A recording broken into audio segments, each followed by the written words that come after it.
आपका हार्दिक स्वागत है। प्रश्न संख्या 3 का 7वां भाग दिया है। A8, AN 62 और SN 210 ज्ञात करना है N और D का मान। तो आइए हल करते हैं। N पदों के योग के लिए सूत्र जो हमारे पास है वो इस तरह से है। SN बराबर N/2 A धन AN। इस सूत्र में हम दिए गए मानों को रखकर N का मान ज्ञात कर सकते हैं। SN के स्थान पर SN का मान यानी 210 रखेंगे। N/2 A के स्थान पर N का मान 8 तथा AN के स्थान पर 62 हम रखेंगे और आगे हम इसे इस तरह से लिख सकते हैं। 210 गुणा 2 बराबर N 8 धन 62 यानी 70। यहाँ हम 2 का पक्षांतरण बाएं पक्ष में कर चुके हैं। दाएं पक्ष में 2 N के बटे में था और बाएं पक्ष में जाकर यह 210 के साथ गुणा के संबंध में आ गया है। आगे 210 का दुगुना या गुणा 2 420 बराबर 70 N लिखा जा सकता है या 420 बटा 70 बराबर N लिखा जा सकता है। यहाँ 70 का पक्षांतरण बाएं पक्ष में हो गया है और वह 420 के बटे में आ गया है। या हम लिख सकते हैं 42/7 बराबर N या 6 बराबर N।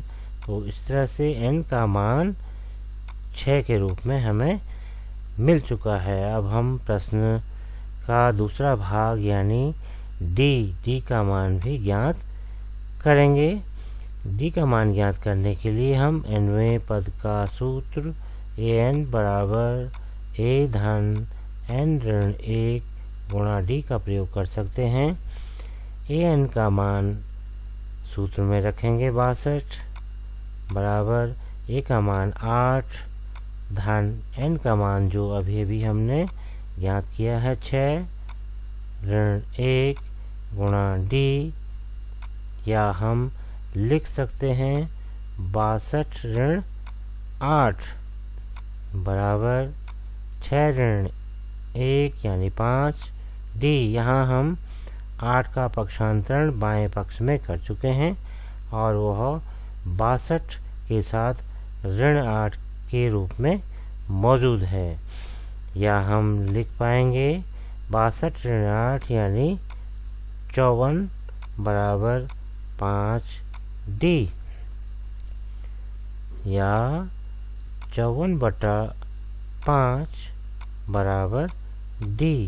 यहाँ 5 का पक्षांतरण दाएं पक्ष से बाएं पक्ष में किया गया है और 5 54 के बटे में आ चुका है।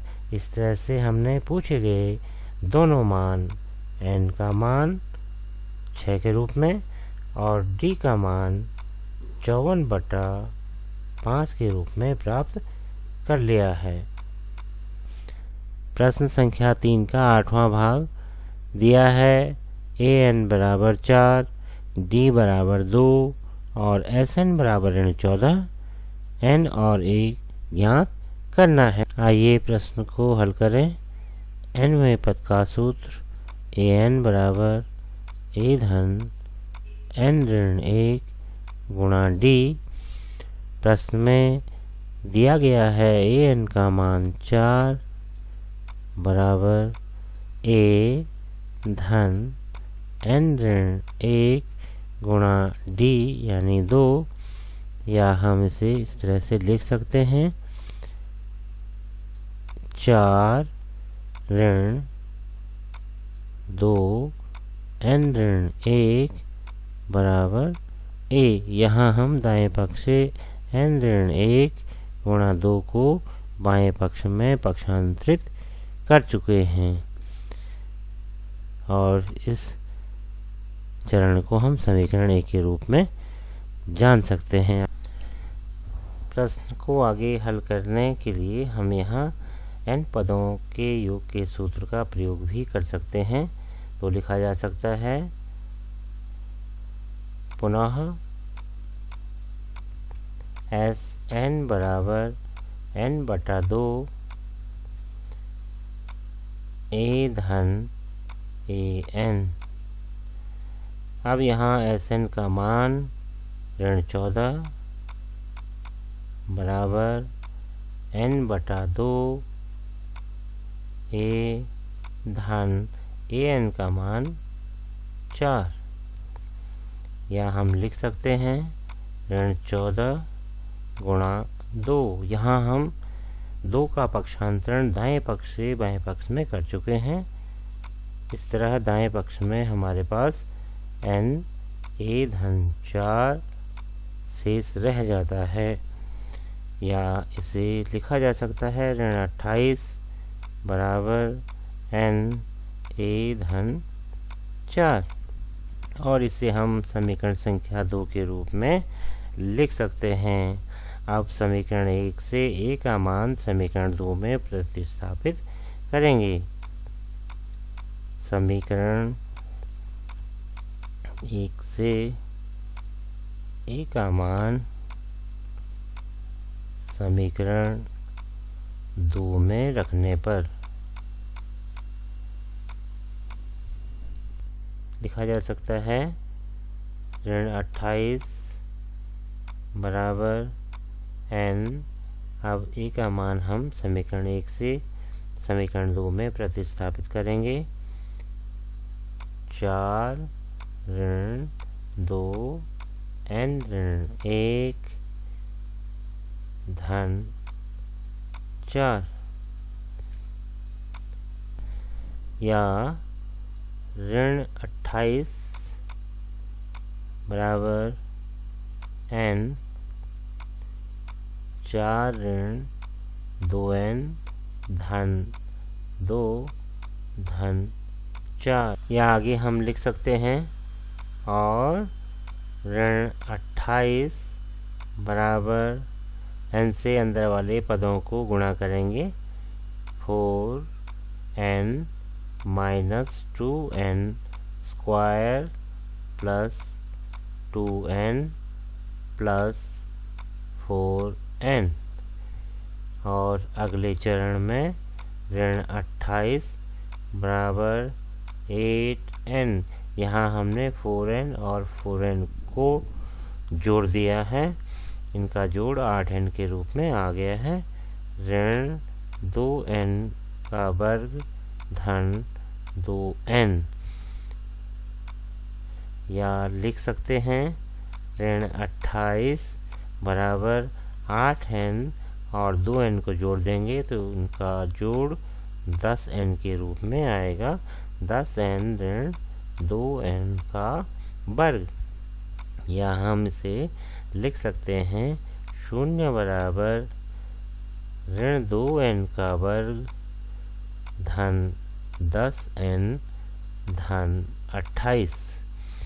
ऋण 28 का पक्षांतरण हमने दाहिने पक्ष में कर दिया है, या हम इसे लिख सकते हैं 2n का वर्ग ऋण 10n ऋण 28 बराबर 0। यहाँ हमने प्रत्येक पद को ऋण चिन्ह से गुणा कर लिया है।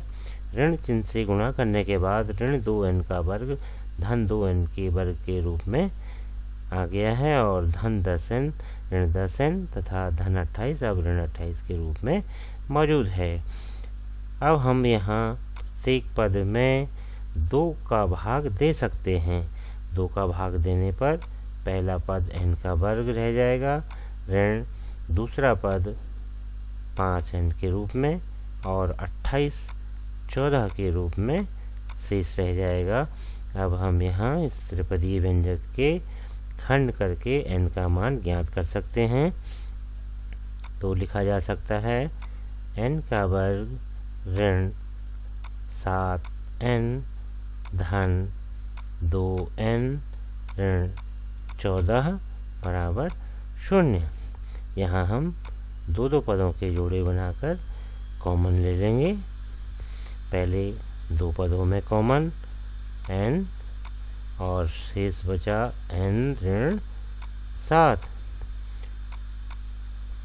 बाद के दो पदों में कॉमन 2 और अंदर पहले पद में शेष n ऋण 7 दूसरे पद में।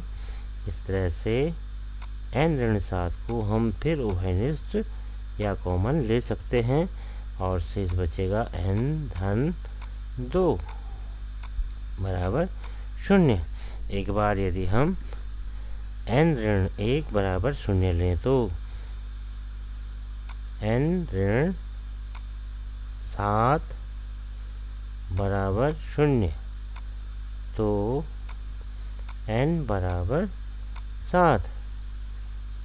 यदि n ऋण 7 बराबर 0 तो n बराबर 7, और यदि n धन 2 बराबर 0 तो n बराबर ऋण 2। n का मान ऋणात्मक नहीं होता, इसलिए n बराबर ऋण 2 अमान्य है, तो हम n बराबर 7 को ले सकते हैं। अब हम n के मान को समीकरण 1 में रखकर a का मान भी ज्ञात कर सकते हैं। तो समीकरण 1 में हम n का मान 7 प्रतिस्थापित कर रहे हैं। समीकरण 1 इस तरह से है, 4 ऋण 2 n ऋण 1 बराबर a, या लिखा जा सकता है 4 ऋण 2 और n का मान 7 ऋण 1 बराबर a, या लिख सकते हैं 4 ऋण 2 7 ऋण 1 यानी 6 बराबर a, या 4 ऋण 12 बराबर a, या 4 ऋण 12 यानी ऋण 8 बराबर a। इस तरह हम प्रश्न में पूछे गए दोनों मानों को ज्ञात कर चुके हैं। 1 बराबर ऋण 8 और n बराबर 7।